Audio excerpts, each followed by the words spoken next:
रावण ने महल निर्माण तो कर दिया, परंतु होनी तो कुछ और ही थी प्रभु।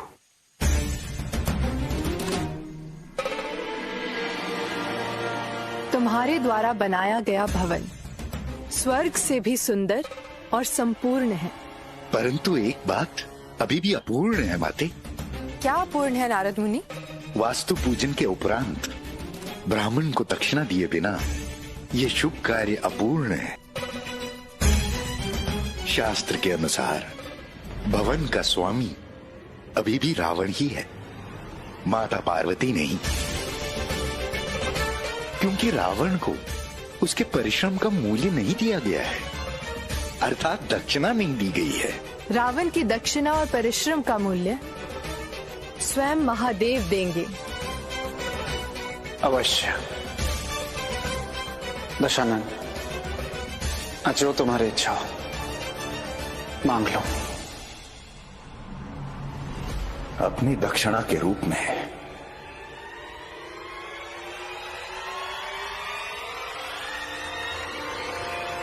ये महल मांगता, ये महल मांगता।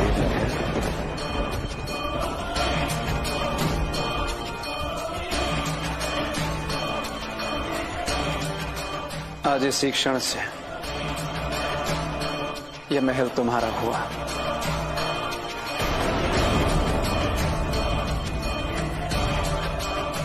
जो आज्ञा प्रभु।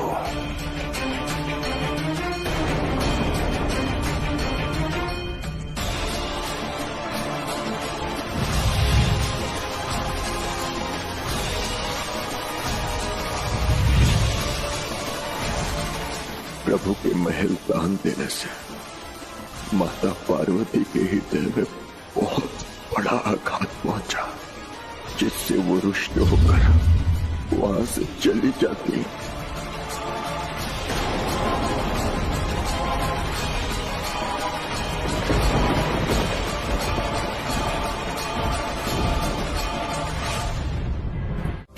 मित्र,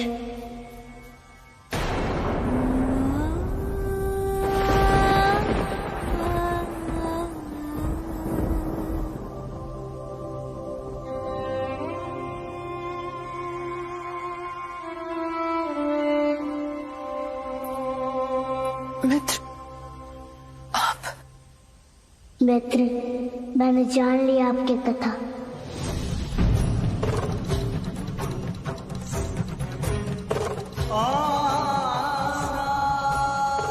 मेरी कथा? हाँ मित्र, आपकी कथा, अर्थात महादेव और पार्वती की कथा।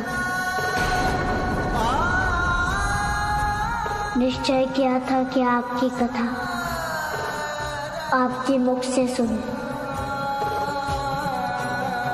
परंतु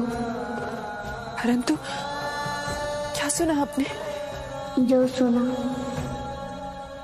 वो किसी भी अर्थ में शिव और सती की कथा से कम कारुणिक और कम हृदय स्पर्शी नहीं है। आपकी सहनशीलता पूजनीय है मित्र, संसार के लिए अनुकरणीय है। आप और आपके महादेव वास्तव में प्रेम का एक अमूल्य उदाहरण है। वो उदाहरण अब अतीत का एक अध्याय बन चुका है। मैं आपके वेदना को समझ रहा हूँ मित्र, और आपके हृदय में पल रहे प्रेम के मृदुर कोमल को भी। परंतु मित्र, प्रेम से विलग हो जाना प्रेम का अंत नहीं है। प्रेम सतत चलने वाली एक प्रक्रिया है, हृदय में अनवरत बहने वाली एक धारा है। जिस प्रकार आपके हृदय में अपने महादेव के लिए वह धारा अनवरत बह रही है, उसी प्रकार आपके महादेव के हृदय में बहने वाली प्रेम की धारा भी कभी शुष्क नहीं होगी। जो स्वस्थ जीवन के लिए महत्वपूर्ण है। जैसा जैसा मैं करूंगी वैसा ही करना, समझे?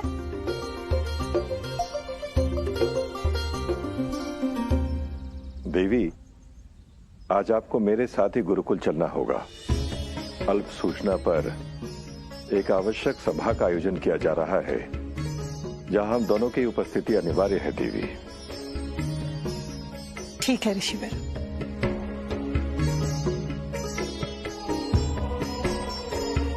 मैं आने के बाद अभ्यास कराती हूँ, परंतु तब तक योग के लाभ के विषय में 10 श्लोक लिखकर रखना और उसके उपरांत ही खेलना, समझे? जी माँ।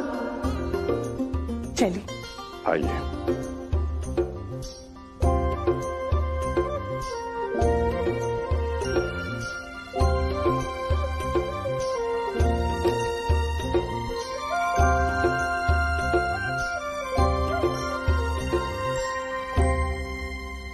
मित्र, क्या हुआ मूड? माँ ने जो अभ्यास दिया है उसे पूरा करो। चाहता हूँ पूरा करना, पर कर नहीं पा रहा हूँ मित्र। ध्यान केंद्रित करो मूड। कर रहा हूँ। मस्तिष्क में बार बार चौसर खेलने का ध्यान आ रहा है। चौसर खेले क्या? नहीं मूड, चौसर खेलेंगे तो माँ की आज्ञा की अवहेलना होगी। थोड़ा समय खेलेंगे। नहीं मूड, बिल्कुल भी नहीं। देख लिया मैंने, मेरी कोई नहीं सुनता है।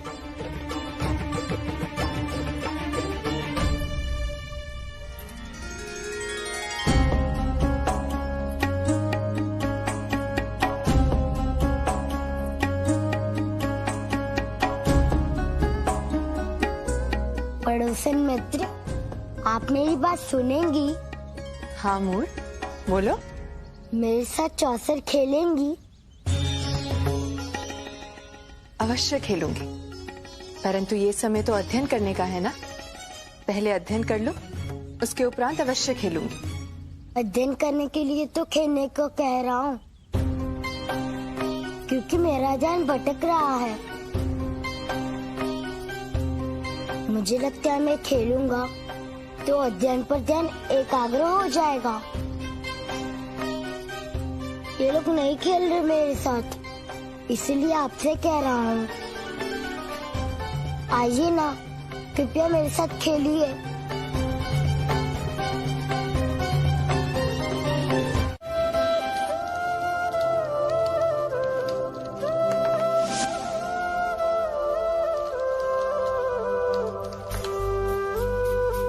शिव जीत गया, शिव जीत गया। पड़ोसन मित्र, आप हार गई। आपसे हारना तब भी अच्छा लगता था और आज भी अच्छा लग रहा है।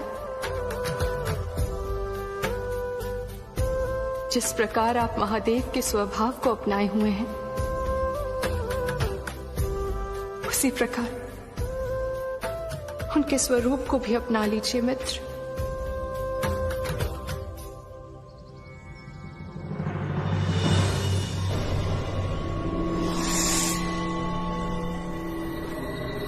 देवी पार्वती,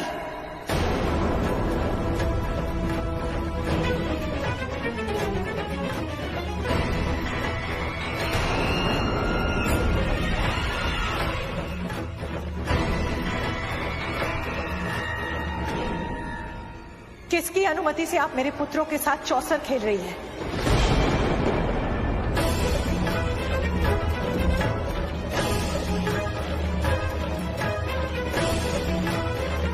शांत हो जाइए देवी। आप मुझे कह रहे हैं ऋषिवर? जो दोषी है उन्हें कुछ नहीं कह रहे?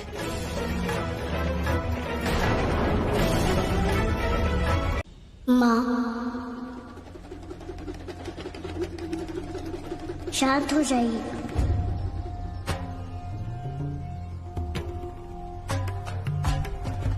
क्रोध से आपकी सौम्यता विकृत हो गई। आप जो चाहती हैं, जैसा चाहती हैं, वही होगा माँ, और वैसा ही होगा। मेरी मित्र चली जाएंगी अपने भवन में।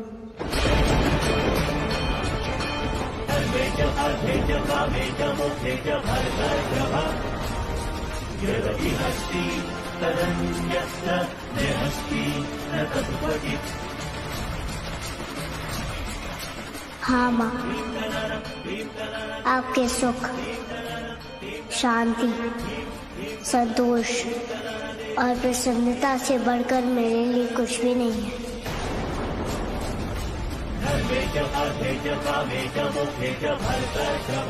मैं मित्र को समझाऊंगा माँ, वो मान जाएंगे।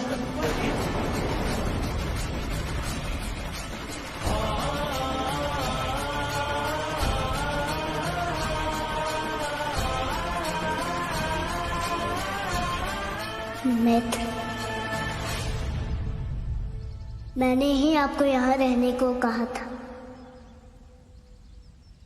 परंतु आज मुझे आपको यहाँ से जाने के लिए कहना होगा।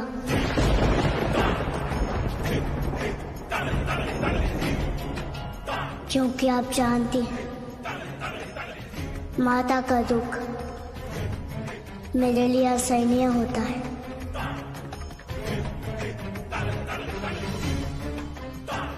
इसलिए आपसे मेरा अनुरोध है कि आप अपने भवन चले जाइए।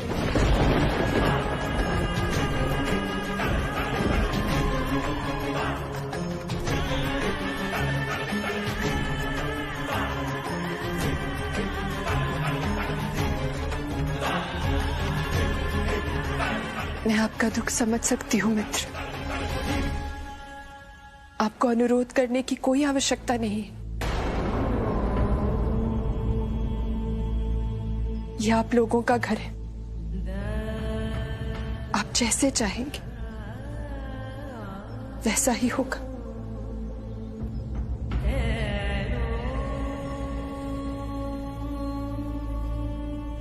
देवी अनुसुया, आप ये मत समझिएगा कि आपके प्रति मैं अपने हृदय में कलुष लेकर इस घर से जा रही हूं। क्या कह रहा है तोतासुर? पार्वती अनसुईया के घर से चली गई? नहीं असुरराज, चली नहीं गई, निकाली गई। सती अनुसुईया ने अपमानित करके उन्हें उनके घर भेज दिया।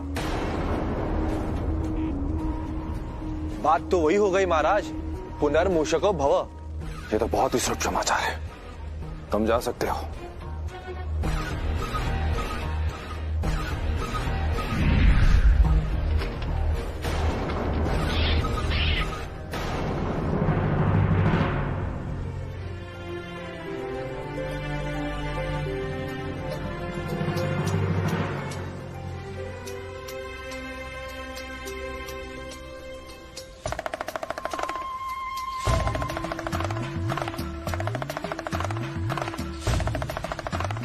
महादेव,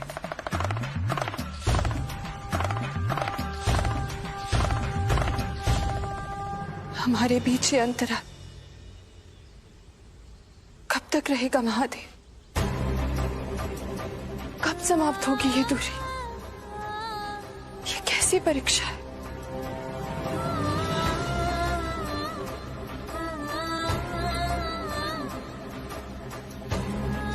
महादेव, परीक्षा भी तो जीवित रहकर दी जाती है ना, और आपका विरह मेरे जीने की इच्छा छीनने लगा। मन करता है कि सती की ही भांति छोड़ दूं अपना देह, अंत कर दूं अपने प्राणों का।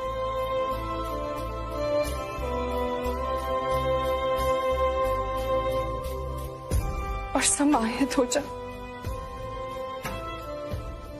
कण कण में बसने वाले अपने महादेव में विलीन हो जाओ।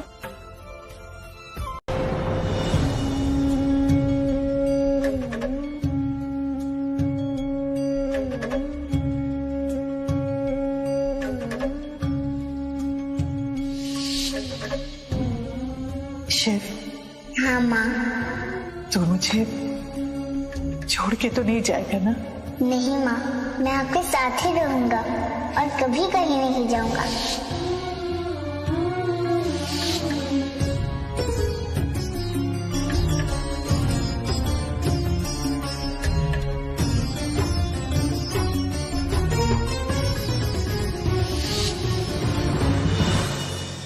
देवी, अब आप भी भोजन कर लीजिए। आज तक मैंने बिना शिव को खिलाए कभी भोजन किया है, जो आज करूंगी ऋषिवर। शिव को बिना खिलाए तो भोजन मेरे गले से भी नहीं उतरेगा। मेरा शिव भूखा होगा, वो आ जाए, उसे खिला के ही मैं खाऊंगी। देवी, आपका शिव देवी पार्वती के घर गया है। क्या सच में आपको यह लगता है कि देवी पार्वती आपके शिव को बिना कुछ खिलाए पिलाए इसी प्रकार लौटा देंगी? अब व्यर्थ की चिंता करने का अभ्यास त्याग दीजिए देवी, भोजन कर लीजिए।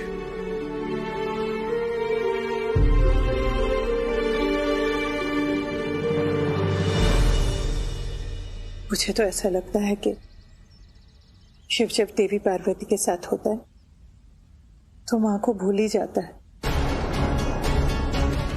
देवी पार्वती खिलाए ना खिलाए, वो वहां से खाकर ही आएगा और आकर मुझसे कहेगा कि देवी, कभी कभी हमें स्वयं के दुखों को भुलाकर दूसरों के दुखों को भी देखने और समझने का प्रयास करना चाहिए।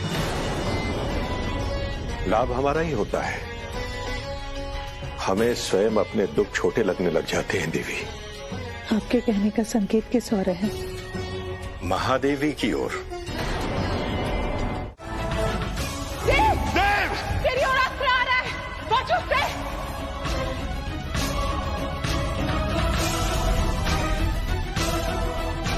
त्रिदेव में से एक देव तो आज चिर निद्रा में सो जाएगा।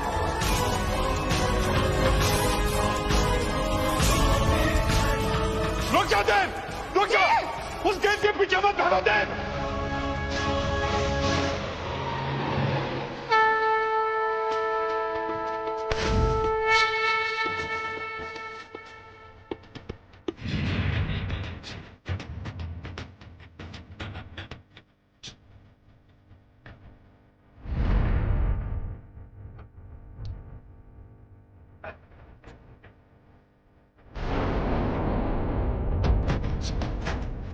ये बाल शिव कहां से आ गया मेरे विजय पथ में बाधा बनने के लिए?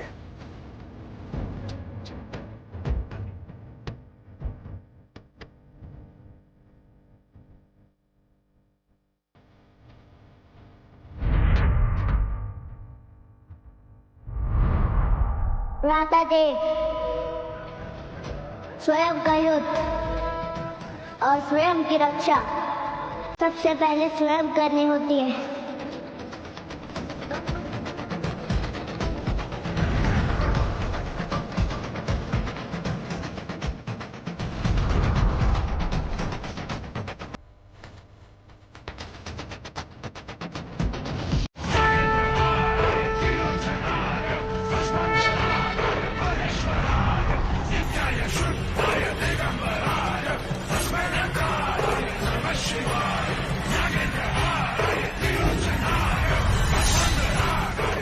भ्राता देव, रोकिए उस शस्त्र को, अपनी रक्षा कीजिए।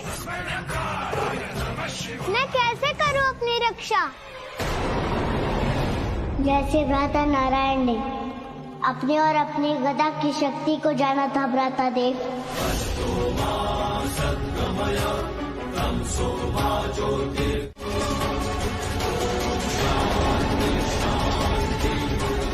भ्राता देव, समय नहीं है, मैं असमर्थ हूँ भ्राता नारायण। नहीं, आप समर्थवान हैं भ्रातादेव। आप में अपार शक्ति छिपी हुई है। आपको इस पल की शक्ति को केवल अनुभव करना है।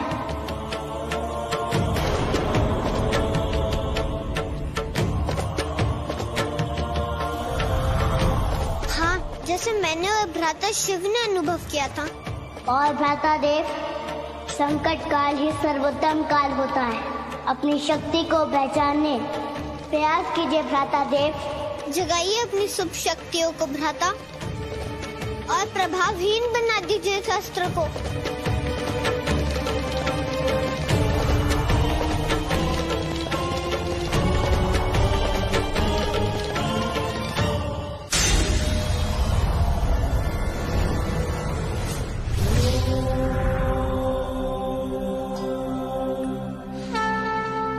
मुझे अपनी शक्ति का तो आभास हो रहा है भ्राता शिव, परंतु उसका उपयोग कैसे करूं? उसे बाहर कैसे लाऊं?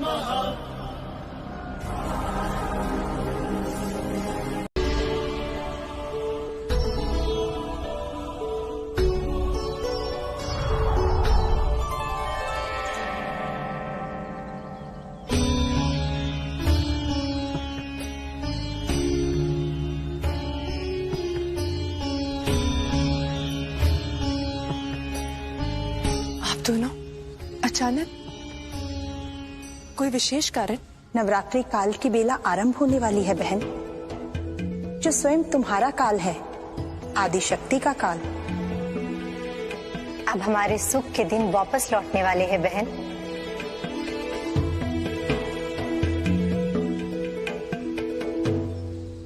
मैंने स्वप्न देखना छोड़ दिया है बहन, क्योंकि जब जो होना है, जैसे होना है, महादेव की इच्छा से ही होना है। तो व्यर्थ की आस क्यों और निरर्थक प्रयास क्यों? सार्थक आस और अर्थपूर्ण प्रयास कहो बहन। महादेव की इच्छा अब हमारे सुख के दिन लौटाने की हो रही है। अतीत की वह घटना स्मरण करो बहन, जब संपूर्ण ब्रह्मांड में दुर्गमासुर का आतंक फैला हुआ था, चारों ओर हाहाकार मच रहा था। जब ब्रह्मदेव और विष्णु सहित समस्त देवी देवता महादेव के शरण में आए थे। बहन पार्वती, त्रिदेव की जिस शक्ति से उस समय देवी दुर्गा का निर्माण हुआ था, यदि उसी देवी दुर्गा का आशीर्वाद त्रिदेव को मिल जाए तो वे अपने वास्तविक स्वरूप में आ जाएंगे। इसलिए इस नवरात्रि काल में हमको उनके उसी आशीर्वाद को प्राप्त करने का प्रयास करना है। दुर्गा का आशीर्वाद अमोघ होता है बहन। संसार में ऐसा कुछ भी नहीं जो उनके आशीर्वाद से प्राप्त न किया जा सके। ये तो बहुत उत्तम विचार है, परंतु देवी दुर्गा का आशीर्वाद त्रिदेव को कैसे मिलेगा? नवरात्रि का व्रत कर उनकी आराधना करने से। कहने का तात्पर्य, यदि बाल शिव नवरात्रि का व्रत करेंगे तो उन्हें देवी दुर्गा का आशीर्वाद प्राप्त होगा और वो महादेव बन जाएंगे। हाँ, और बाल शिव के महादेव बनते ही देव और नारायण भी अपने वास्तविक स्वरूप में वापस आ जाएंगे। समझ गए।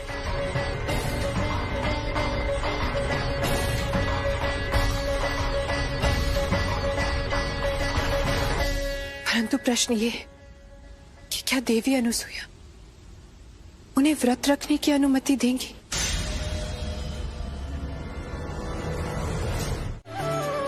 पुत्र, 9 दिनों और 9 रात्रि तक चलने वाली विशिष्ट पूजा को नवरात्रि कहते हैं।